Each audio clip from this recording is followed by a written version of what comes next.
Hi, I'm John Erickson, author of the Hank the Cowdog series of books. And this is, we're on my ranch in Roberts County, Texas, up in the Panhandle.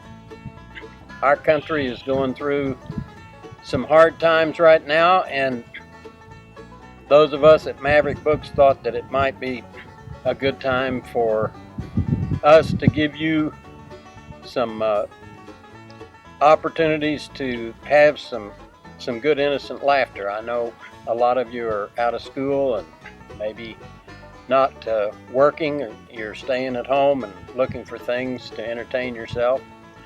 So we're out here in the pasture, and I'm going to do a series of readings for you, just the way I would if I was in your school or in your county library. I've got a couple of cow dogs with me today. They'll probably be in and out of the picture. Just don't pay any attention to them. So I'm going to start with the very first book that I wrote and published in the Hank series. We brought it out through Maverick Books in 1983 at a time when I didn't know that Hank was going to be a star. And in this story, there's a chapter 4, called The Boxer, that's probably one of the most famous and most popular chapters in the whole series. And so I thought that'd be a good place to start. So I'm going to do just what I do when I go to schools. I'm going to open the book, start reading in Hank's voice, and I'm going to do the voices of the other characters. And we'll see how that goes. All right, at this point in the story, Hank and Drover have jumped into the back of Slim Chance's pickup because he's going to town, which is kind of a big deal to a country dog. They live out on this ranch 25 miles from town and don't get to go into town much, and so they hop in the back. When Slim gets to town, he stops at a cafe called Waterhole 83, pulls in, and he sees the dogs are there, and he tells them to lie down and be quiet and behave yourselves.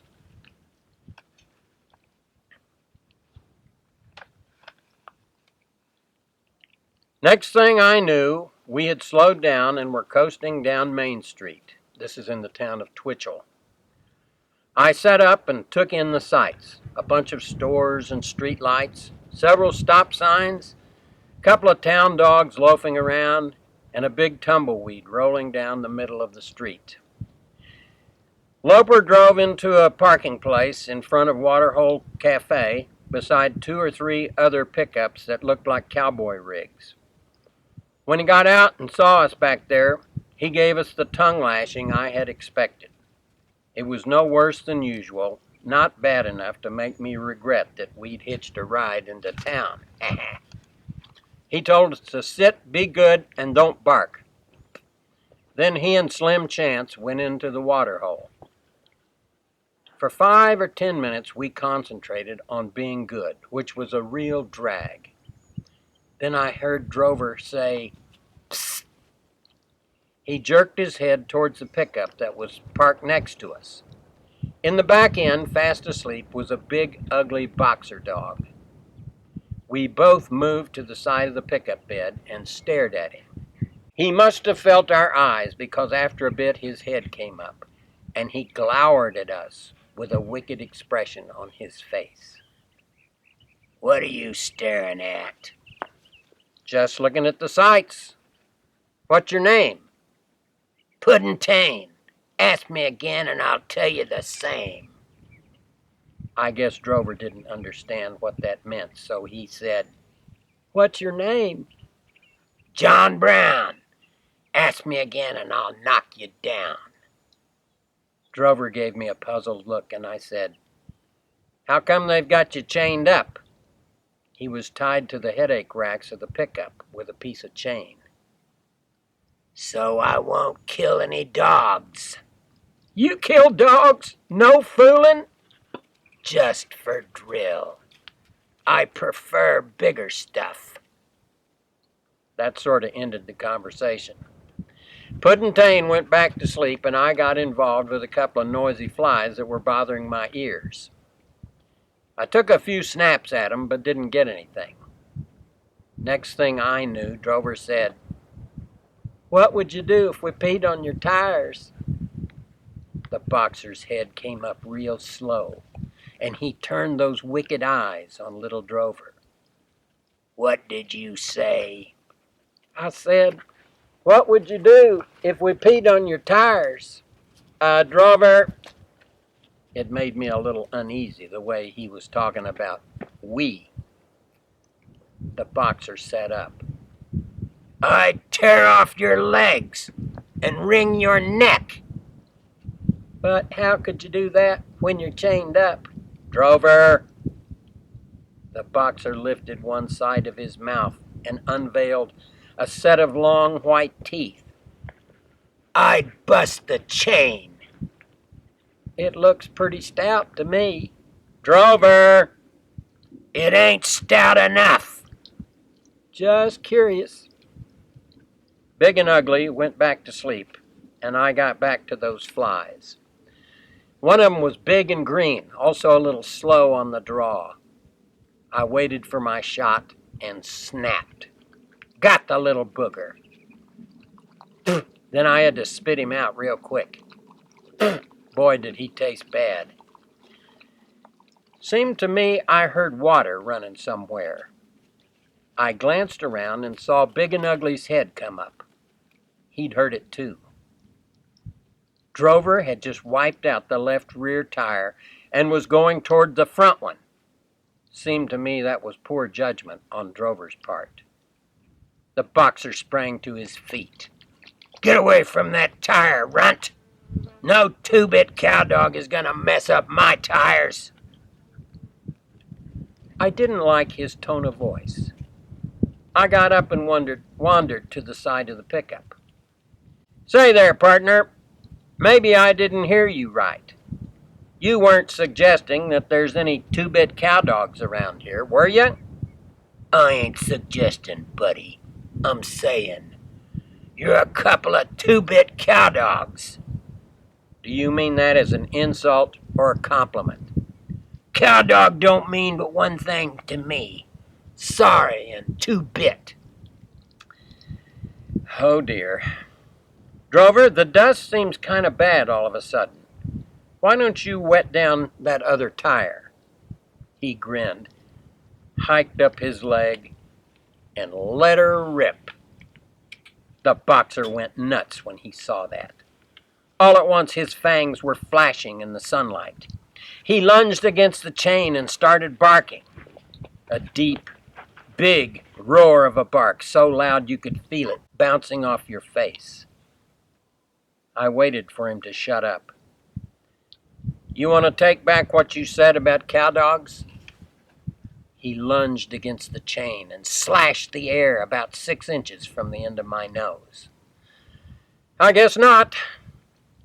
I hopped down, skipped around to the right side of the boxer's pickup, and wiped out the front and back tires. Drover and I met at the front, swapped sides, and gave each tire a second coat. Big and Ugly went berserk.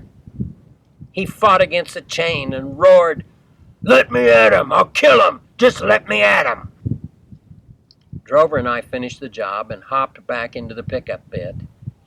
When the cafe door burst open, we were fast asleep. Slim, Loper, and the boxer's master stormed out. "What's going on out here? You dogs—" "That's my dog, Loper. He's making all the racket." "Bruno, shut up! You're disturbing the whole town."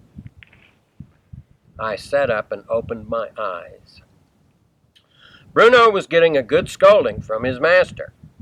He whined and wagged his stump tail and tried to explain what had happened. But his master didn't understand. This seems to be a common trait in masters. "Now you lie down and be quiet. I don't want to hear another peep out of you. You know better than that." The men went back inside. I waited a minute and then gave Drover the coast is clear sign. We got up and went over to the edge of the pickup. Bruno was lying flat, with his eyes wide open and a couple of fangs showing beneath his lips. He was trembling with rage. Drover, you ever see an uglier dog than that one? He giggled. No, never did.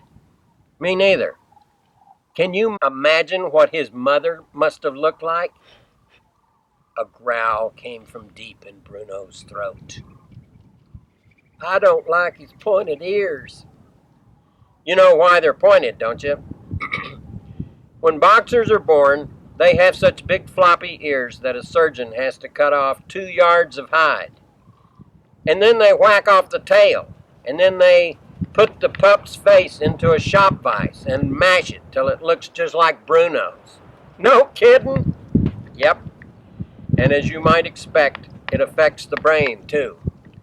Mashes it down to the size of a dog biscuit. The growl in Bruno's throat was growing louder. That's why boxers are so dumb. Their brain's been smallered. It's the mark of the breed. They tell me that you can't get papers on a boxer unless he's too dumb to walk across the street. They give him a test, see, and all the ones that flunk become registered boxers. By this time, the growl had become a steady roar. And that's why you never see boxers working cattle. They're just too frazzling dumb to hold down a steady job.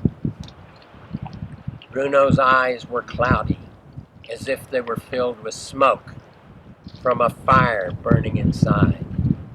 His teeth were snapping together. Maybe he was crushing imaginary bones. Why would anyone want a dog that was so big and dumb and ugly? I've wondered about that myself, Drover. And the only answer I can come up with is that maybe if a guy had a piece of log chain that he didn't know what to do with, he'd buy a boxer to hang it on. That did it. Bruno erupted again and lunged at us, his mouth wide open and full of jagged teeth. I got a real good look at his tonsils, which appeared to be a little inflamed.